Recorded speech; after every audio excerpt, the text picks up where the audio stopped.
Hi everyone and welcome to this week's video. I'm Elizabeth, I'm a marine biologist and it's my job to share about the weirdest and most wonderful sea life.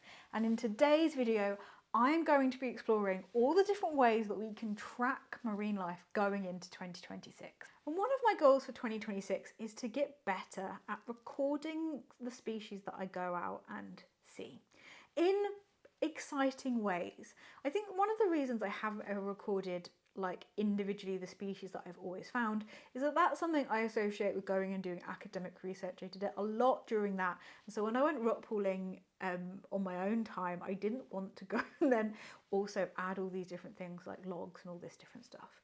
But I've recently got into, well, for the last few years I've been nature journaling, and I recently have kind of delved more into that world and learned about some cool ideas for different ways that you can sort of track nature and track adventures and track the species that you're seeing.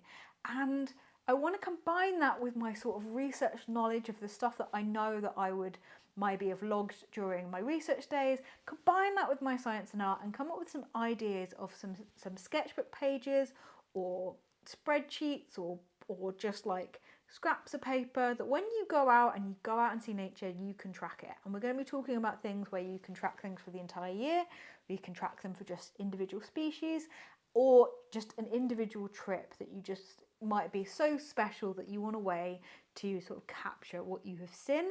And this is going to be for marine stuff. So I do a lot of rock pooling. You can check out my rock pooling videos on my whole channel. There's like 300 of them. But also you can adapt this to other events if you want to. You know, this is just more of a video that's going to spark ideas for you, and then in 2026 you go out and have the most wonderful marine and naturey adventures, and then let me know, send me your pages throughout the year. I would love that. What an exciting way to start off the year. So let's get into some ideas. So let's start off with some ideas for the entire year. I mean, that's the sort of hype around the 1st of January. We're going to go into the year with high hopes and optimism that we are going to set some new habits or things, and why not go in and at least I'm gonna try. I really want to sort of get a full year of rock pooling on a single page, which I think would just be really awesome. But of course you can start this at any time. Like I'm getting on the train of the New Year stuff, but honestly, you know, nature doesn't run by that sort of calendar, though there are lots of creatures that like in the sea go by the moon because of the tides. So, you know, you could always start a new habit on a full moon. Anyway, so the first idea actually was something that I saw Beth and Burton do, who credited, I think, somebody. So this is sort of an idea that I am building off of, but I've seen it a lot of the time around a lot of the nature journaling community. So shout out to whoever sort of came up with that idea first. But the idea is that it's a nice big circle that you can draw in, split across the year into lots of different equal sized segments for each of the months. So as you go out and you see nature, you can start to add in little doodles, little drawings of all of the stuff that you see over those months. So I thought about putting a ring around the outside to also track the tides over the year, but really I thought, oh, this is going to get really complicated, and tides change depending on where you're going. So I don't know if that would be the most useful. It might look really cool. So thinking about that, I went and I thinking like a page to track, like if you have a local beach and you're going somewhere all the time, like a nice diagram to like draw out and track the tides would be really cool. They have a lot of them online, so you can go and like see the actual sort of lines themselves. But if you want to track them and use that as sort of you could use it as a canvas, like to draw around the lines, draw little arrows off, draw little species that you're finding when you're there. There's so many possibilities with that one that is sort of a page idea that I have put out and drawn as well. But going back to the circle, the bit that interests me is how low a tide gets. So I've become, and I hate to say this, a bit of a tide snob. Oh dear. So I know that on the lower end of the tides, so we have both neap and spring tides, and depending on the phases of the moon, you have spring tides which are really big, so they go really high and they go really low, but it's much quicker of a change. Like you'll get like 10 minutes at the really low end and it's like zipping back up the shore, whereas a neap tide doesn't really get really high, doesn't really get really low, but when it is at that low point, you do have a lot longer there to rock pool. I've got a bit snobby because I know that you can find the interesting and most weird stuff usually on a spring tide.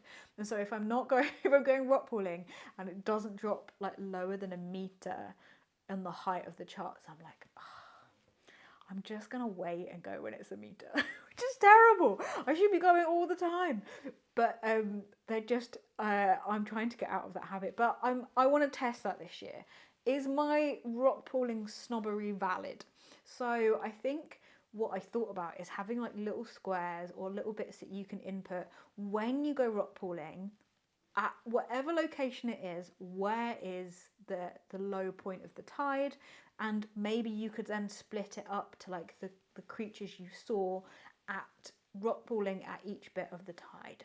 Or you could have like an individual circle where the categories are like, instead of being years, it could be heights of tides, and you fill it in over the course of the year, the different species that you see at different tidal heights. But really, I think that's getting a bit complicated because that will vary over the year depending on what season it is. And really the big trend of that year thing is you're going to be able to see the seasons, which is one of the biggest sort of pools. I don't think the tidal difference between, does it drop half a meter more or less, you're gonna see that difference, especially not when you're just drawing.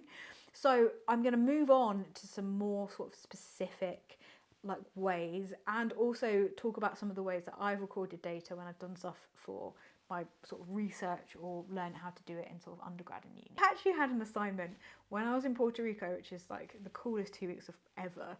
It was just so cool out there, and we had to keep a field journal. And I wish I had it with me, but it's not, I don't know, I don't think it's here. I think it's stored somewhere with all my like old uni stuff, which I need to find. But in this field journal, it was a real good way of showing that you're doing a lot of the time, lots of different things. Like we were there for 2 weeks, but we were doing lots of different projects each day. And this field journal was the idea that you sort of recorded the overarching stuff and notes on sort of how you felt and what was going on, just in case when you're going along and you're doing something else and you're going, what was I doing then? What day was that? When did I see that? When did that idea spark? You can go back to your field journal and you can see it. And there's lots of different and really cool things that you can record in there. So the field journal that we kept was just a blank page, and we could put in and sort of draw however we wanted to. But some classic things that you put in there was the location that you were at, the time that you sort of went in the water and came out. So that could be the time that you left your house to go, or the time you got to the location that you wanted to, the time that you started to like notice stuff. Pick and describe what you want to do, and especially if you're going to record over and over again, have a think about what you might want to record in the future. Even if it's not interesting on that trip, it might be interesting in a future sort of trip with that. Weather. How was the weather that day? How fast was the wind? If the wind is important to you, how much did it rain? If you're really wanting to get into the sort of weather stuff of it, especially now we have access to a lot of weather information on the internet for the days and things, you know, maybe that's something that you're interested in and you want to include. Visibility in the water is a really cool one. So having a look and being like, oh, well, I went to the sea and I saw this stuff, but actually I could only see about 30 centimeters into the water. And on another day, I saw like meters and meters. And then that could be something that you look at in the future. You're like, oh, that's why I saw that potentially compared to like other days. Phases of the moon I mentioned, about all the tides and things. That's probably not something I needed to keep in a field journal at all, but that's just I'm chucking in there because it feels witchy and that's awesome. And then if you see a species and you want to record it, it is up to you. If you know what the species is, you can put the species common name. If you don't know it right then, you can just keep the common name, but it's always good to keep the Latin name. So for those who aren't familiar, every species has a Latin name with a genus and a species, which means that it's the Latin name just for that individual. And the reason we do that is that if you go around the world, lots of different places, even within the UK itself, it's like, oh, this is the common shore crab. Somewhere else, that is the green shore crab. In America, changes names a lot of the time. Having a shared language on that front of Latin describing this species means that a scientist all around the world, no matter what language you speak, will know exactly what that species is. And so it's a really cool thing to sort of learn and get into and get used to recording, because then that means that if anyone looks at your journal, even if it is just for you in the future or for you in the future, you've got a clear idea of what that is. But what you can also do with this is, say you've sent something and you want to note it down, or you do a sketch, you can also do like a little mark of like confidence. Now, if I saw a common shore crab running past, I'd be like, that's a common shore crab. I've seen thousands of them. I know that's what it is. Even if it ran past me for a little bit, I could probably confidently say that it was. Now, it doesn't really matter if you're just journaling for fun, you're journaling for nature, you're doing the recording. All of this, I would say, changes when you do proper research. There's protocols and methods and all this sort of thing. Not saying that this is the proper way to do things at all, but I am bringing in some of the stuff that I might have used in the past for that. Say I saw a fish swimming past, I might have been like, that could be a sand eel, or maybe it was a sand smelt. They're both quite silvery fish. One is much longer, but I really didn't get a look at it. So maybe if I wanted to, I could write down both of those and be like, I saw one of these, and I've put a little mark, a question mark, an asterisk, a little nice design that says, I'm not really confident at that. Now, you might not want to. You might be like, hey, I don't know where that was. I'm just going to leave it. But maybe if that's something that you want to do and you want to get used to practicing different species, or you want just a note to be like, oh, I should go and look up when I get back what that is or how to identify it, you've got it written down. And then we've got things like when you get into the map and location as well, thinking about if you want to draw a little map, you can maybe draw where you walked, where you like wandered to, where exactly you were found. And I have an Olympus TG5 camera, and that also tells me the depth and the height of things. I have to turn that on as a feature, which drains the battery, so I don't always do it. But it's quite cool to be like, oh, I knew how high up from sea level I was, and therefore I could like write that down. Especially if I'm taking pictures of something, I know exactly where that species is, and from like I've got the picture of it to sort of show. With that, if you are taking pictures as well, you can put into like a little thing about there's different pictures. Maybe this is the picture I took that I want to draw from, or I drew from this picture.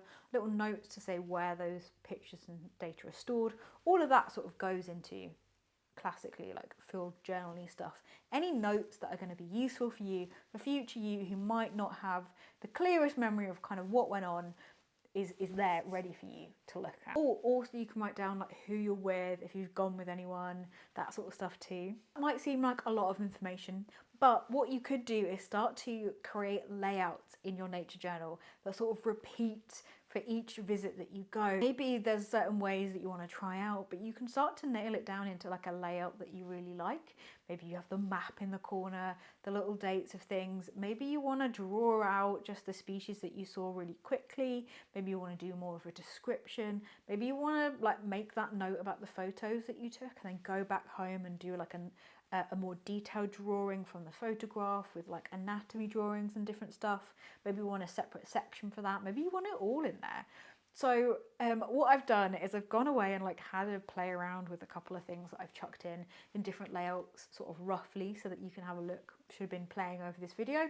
But also for those of you who are following me on Patreon, I have made these sort of printouts and sections prettier, sort of laid out a bit more. So if you want to go and print them off and just like keep printing them and take them with you, then you can do as well. If you want to support me on Patreon, you can head over and do that. I'm gonna let some of them I think be in like the cheapest tier, which is $3 usually. All my products are in the lower one, but hey, it's the start of the year, people want to go out and do nature journaling. I don't want to put them behind like a bigger paywall, but if you do sign up to the sort of higher levels, there is more stuff, because it really, honestly, I struggle so much with keeping stuff behind the paywalls, but it really helps support the channel and makes a difference to the amount of time that I can spend to this and the adventures that we can go on in 2026. So you know what, I'm gonna do it.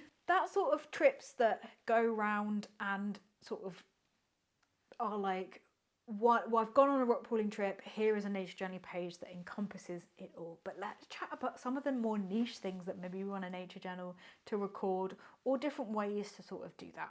So one of the ways I thought was going back to that sort of circle. One, it could be a circle or it could be a square, but one of the big things on the rocky shore that's really like a major thing is zonation.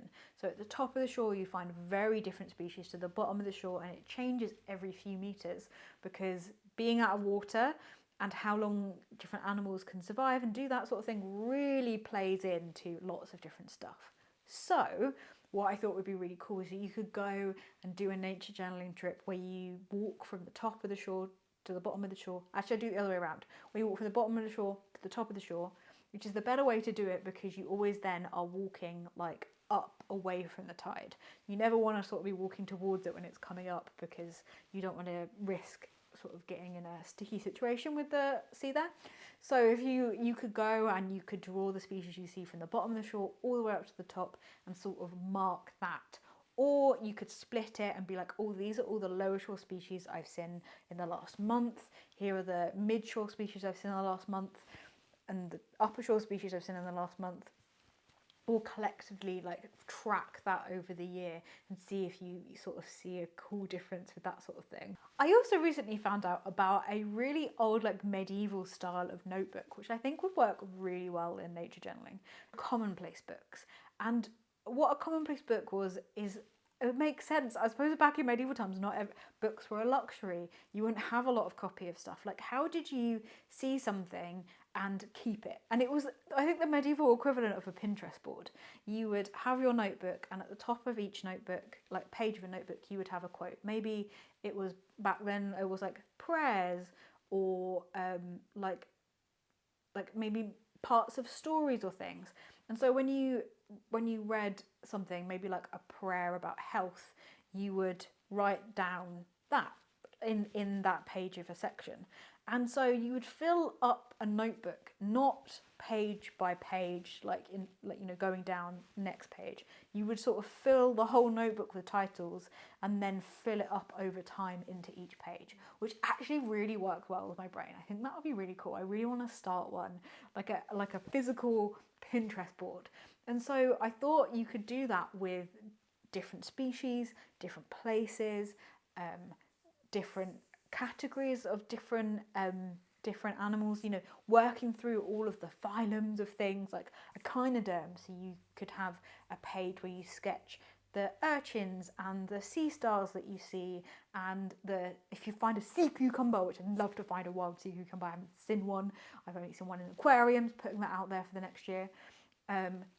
Or crustaceans, so all the crabs and barnacles you see, or you could just have a whole page on barnacles because they're the best, right?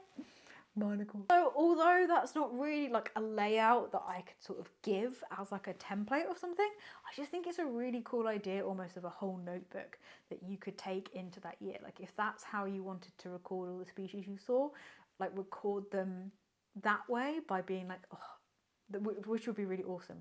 And if you have the species you want to see, then you're almost declaring within a notebook, that is what I want to see. I'm writing a list of all of the species I want to find at the top, and then maybe I go out there and try and fill it in and find them, and that's where I write all the information on the cool things I find once I've seen them. I think that would be so cool. If we're talking about recording different creatures, even though it's not in a like notebook, I have to mention things like iNaturalist and going out and maybe volunteering or looking at different organisations. There's a really cool organisation in the UK called the Rock Pooling Project, where you go out and do rock pooling, which sounds really awesome. I really need to get in touch with them. Feels like some people I should meet.